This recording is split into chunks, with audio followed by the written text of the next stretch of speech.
¿Qué tal? Excelente día. Yo soy Eduardo Hernández Navarro y voy a hablar acerca de los mecanismos de defensa contra las plantas y la importancia del ácido salicílico. Para comenzar, sabemos que las plantas interactúan constantemente con distintos microorganismos, como bacterias, hongos, virus o micetos, y también con plagas, como lo son los insectos y los nemátodos, por lo que las plantas han desarrollado mecanismos que les permiten defenderse de estos mediante un complejo sistema que incluye distintos niveles de protección. Estas interacciones con los microorganismos son clasificadas como compatibles cuando la infección es exitosa y la planta falla en reconocer al patógeno cuando penetra en las células o en los tejidos, y aquellas que son incompatibles, que es cuando la planta es capaz de bloquear y detectar eficientemente al patógeno inmediatamente después de reconocerlo. Es muy importante que entendamos que no todos los microorganismos son patógenos y que aún entre ellos hay distintas clasificaciones. Existen microorganismos denominados endófitos que penetran en las células de las plantas y no causan síntomas, y que incluso muchas especies han sido catalogadas como benéficas para la planta, ya que son capaces de solubilizar minerales como el fósforo, el potasio, el hierro, regulan hormonas vegetales como auxinas y son capaces de actuar como agentes de control biológico. Entre ellos destacan los hongos clavicipitales y los hongos septados oscuros.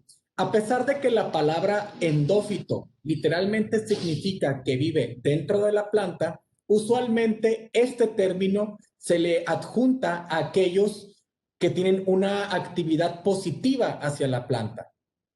Existen también los microorganismos o patógenos biotróficos, que son aquellos parásitos que se van a alimentar de las células vivas. Por lo tanto, no matan a la planta, no causan muerte celular.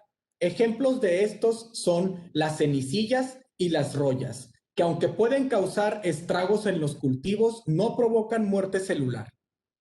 Existen también los necrótrofos, que son parásitos que van a penetrar y se van a alimentar de las células muertas. Estas sí provocan muerte celular debido a un diverso conjunto de toxinas. Entre ellos podemos encontrar a Fitium o a Rhizoctonia. Y existen también algunos microorganismos que se les denomina hemibiotróficos, ya que estos pueden alternar entre hábitos biotróficos y necrótrofos. Algunos ejemplos son los hongos Verticillium y Ganoderma. Este tipo de microorganismos pueden causar enfermedades y síntomas y signos en muchas estructuras de la planta, como son las raíces, los tallos, las hojas, las flores y los frutos, causando así daños a los cultivos y a su rendimiento. Para esto, las plantas tienen varias estrategias de defensa. Inicialmente se encuentran aquellas que son estructurales, es decir, las barreras físicas que la misma planta posee contra estos patógenos. Y también existen las defensas bioquímicas, que son aquellos compuestos que la planta produce que son tóxicos y crean condiciones adversas para el patógeno, limitando su crecimiento. Estas dos estrategias, estructurales y bioquímicas, actúan en diferentes combinaciones específicas, y su modo de actuar será dependiente del tejido y del patógeno contra el cual se enfrentan, así como el efecto va a variar según las condiciones ambientales y el estado nutricional de la planta. Como ejemplos de las barreras estructurales, tenemos, por ejemplo, las ceras, algunos tipos de tricomas o vellosidades, el grosor de la cutícula, el tamaño, la localización y forma de los estomas, ya que los estomas representan una apertura del exterior hacia el interior de la planta por donde los patógenos pueden ingresar, así como el grosor y la dureza de los tejidos, como por ejemplo, algunas plantas son capaces de crear capas de células lignificadas o en forma de corcho, que son células muertas que van a mantener una capa aislante entre la planta y su medio. Una vez que el patógeno logra atravesar todas estas barreras físicas y penetra en el tejido de la planta, el primer paso crucial es el reconocimiento. Es decir, que la planta sea capaz de darse cuenta que hay un patógeno penetrando en sus tejidos y poder entender la naturaleza del patógeno. Es decir, si se trata de una bacteria, si se trata de un virus, un hongo o un omiceto. Esto va a estar ligado muy cercanamente con la genética propia tanto de la especie como de la variedad de cultivo, así como del individuo, para finalmente poder activar las defensas bioquímicas. Algunas defensas bioquímicas generan reacciones de defensa citoplasmática que son muy exitosas. Se da en caso de infecciones no compatibles, por ejemplo, microorganismos poco patógenos o de crecimiento lento. En este caso, debido a cambios en el pH y la producción de especies reactivas de oxígeno, el patógeno se desintegra y la invasión se detiene. Esto también debido a la producción de distintos compuestos de defensa que tienen como resultado la eliminación exitosa del patógeno. En algunos casos, en el proceso de reconocimiento, se crean zonas de abscisión, es decir, zonas en donde las hojas o los tallos se secan con el objetivo de aislar al patógeno y deshacerse de él. Esto se da gracias al reconocimiento de los denominados PAMP, que por sus siglas en inglés significa patrón molecular asociado al patógeno, es decir, moléculas o sustancias que la planta no puede reconocer como propias y que están relacionadas con un patógeno. Por poner un ejemplo, la quitina es un compuesto que cubre las paredes celulares de los hongos y esta no se encuentra en ninguna parte de la planta. Entonces, la planta es capaz de detectar la quitina de los hongos para desencadenar las reacciones de defensa. De igual manera, otro ejemplo puede ser la flagelina, que se encuentra en el flagelo de las esporas de los omicetos como Phytium o Phytophthora. Esta proteína tampoco se encuentra en las plantas y ellas son capaces de detectarlas como un agente extraño asociado a un patógeno. Entonces se crea una zona de abscisión, que se trata de una apertura entre dos capas circulares de las células foliares en torno al foco de infección. Esto va a limitar el avance del agente causal y va a delimitar y eliminar al patógeno. También existe la defensa bioquímica preexistente, que estas son sustancias producidas previamente por la planta, es decir, sustancias que ya las produce la planta sin estar en contacto directo con un patógeno. Estas moléculas son altamente reactivas con compuestos orgánicos, tienen la capacidad de inhibir enzimas del patógeno, pueden alterar la estabilidad y la estructura de la membrana celular y suelen acumularse en distintas estructuras como frutos, hojas o semillas. Por poner un ejemplo, en esta imagen podemos ver a dos cebollas. Una de ellas, una variedad, es alta en ácido protocateico. Este le da una protección contra distintos hongos descomponedores, por lo que se aumenta su vida de anaquel. Existen un sinfín de defensas bioquímicas preexistentes, sustancias llamadas fitoanticipinas porque se anticipan a la invasión de un patógeno. Como ya se mencionó, los compuestos fenólicos, algunos taninos, dienos, saponinas, lectinas e incluso algunos microorganismos y las plantas a las que están asociadas producen enzimas hidrolíticas como glucanasas y quitinasas que están diseñadas específicamente para romper la pared celular de algunas bacterias y hongos. Otro tipo de defensa preexistente se da en el caso de aquellas que son denominadas como plantas o cultivares resistentes. Esta resistencia puede estar dada por diversas cuestiones. Una de ellas es, por ejemplo, la ausencia de factores esenciales. En el caso de Rhizoctonia solani, o en general el género Rhizoctonia, para crear el colchón de infección en la raíz de la planta, se requiere una cera monomérica presente en esa raíz. Algunas variedades no presentan esta sustancia, por lo que Rhizoctonia es incapaz de penetrar la raíz, y es por eso que denominamos que es una planta resistente a rizoctonia.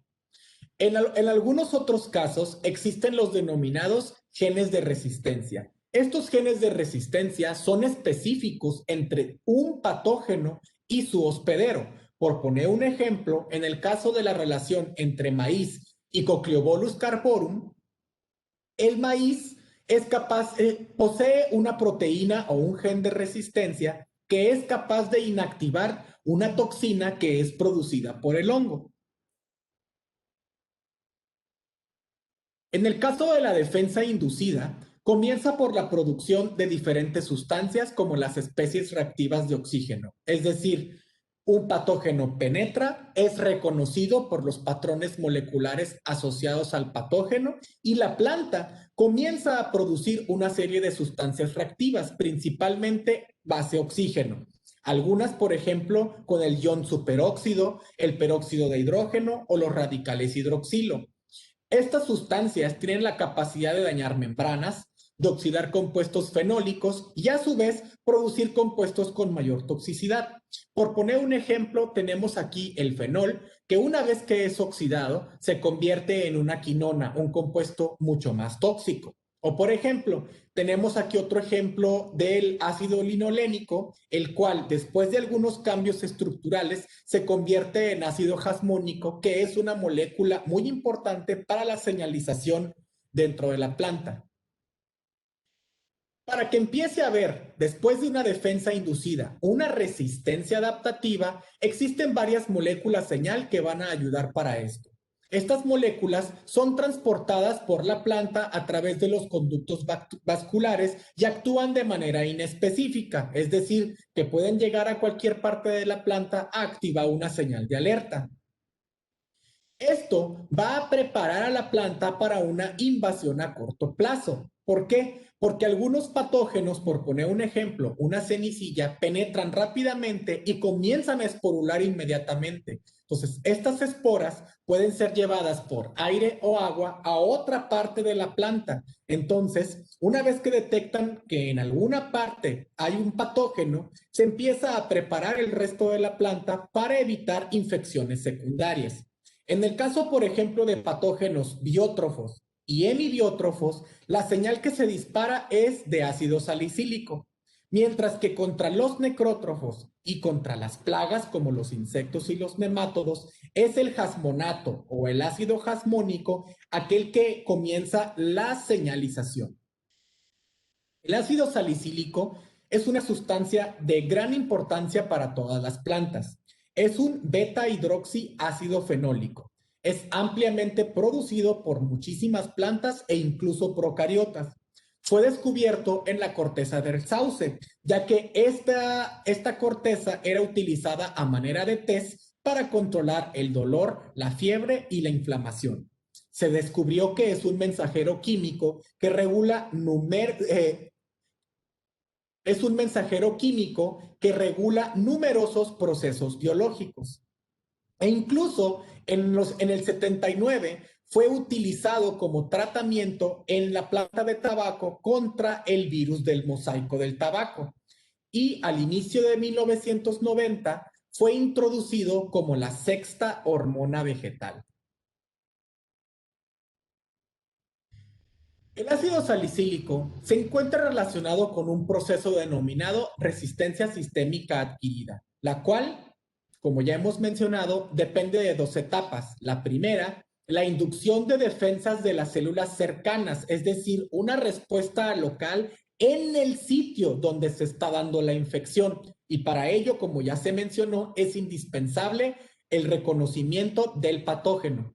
Y la segunda etapa consiste en la inducción de defensas en células alejadas del foco de infección. Como ya se mencionó, esto para evitar una infección secundaria.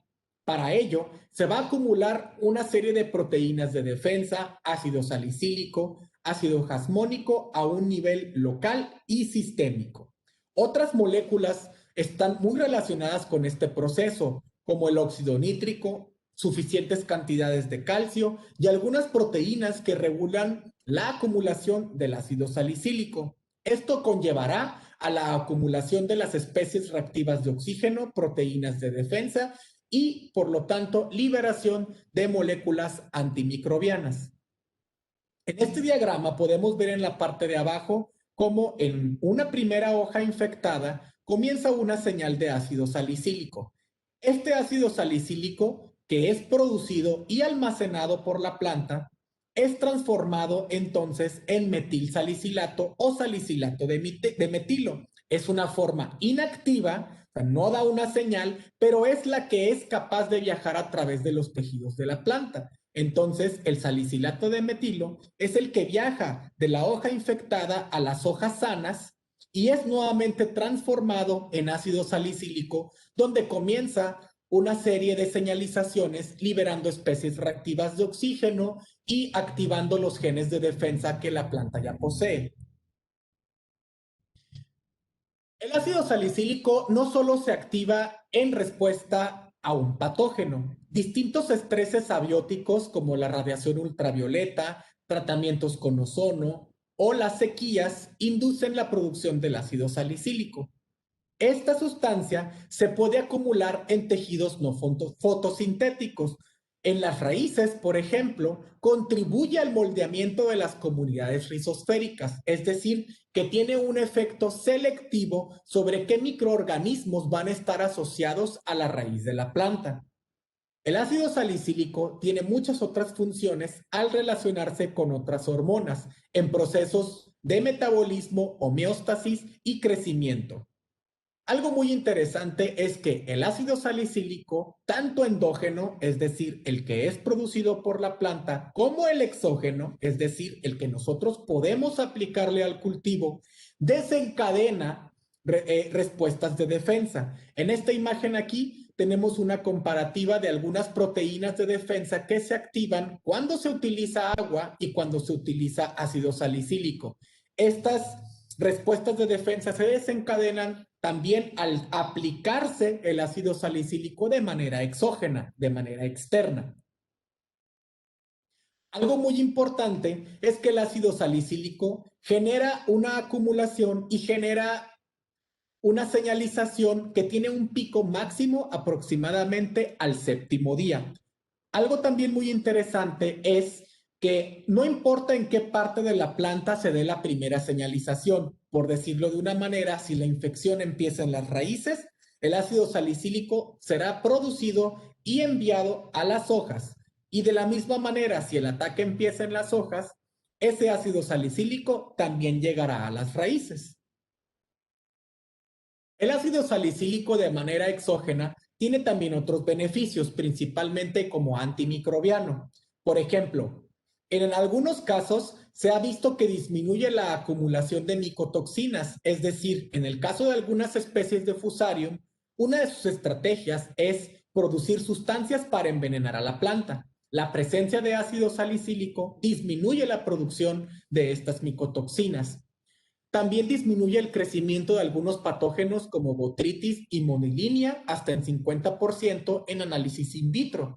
También no solo afecta a hongos, también es capaz de afectar el crecimiento de algunos omicetos como Phytophthora, disminuyendo su crecimiento y generando malformaciones en las hifas o las células por las que el omiceto está compuesto.